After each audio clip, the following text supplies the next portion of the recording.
Tinatayang aabot sa 106,633 na mga pulis ang ide-deploy ng Philippine National Police sa buong bansa para tiyakin ang seguridad sa paggunita ng Labor Day sa Mayo 1.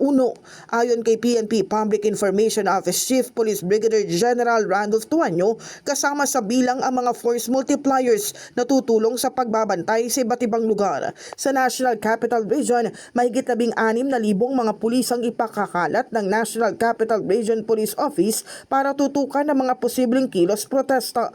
Itataas din sa heightened alert status ang PNP mula alas 12:01 ng madaling araw ng April 30 hanggang alas 12:01 ng madaling araw ng May 2. Ibig sabihin, suspendido ang leave ng mga pulis upang masiguro ang sapat na bilang ng mga puwersa sa mga operasyon.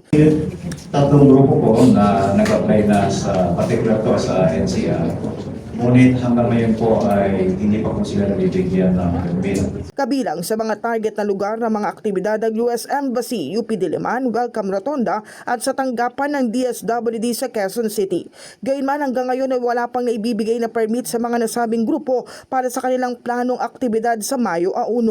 Tiniyak ng PNP na nakaantabay ang kanilang hanay upang mapanatili ang kaayusan at kaligtasan ng publiko sa araw ng paggawa. In the heart of changing lives, ako si Brigada Cass Austria ng 105.1 Brigada News sa FM Manila, the Music and News Authority.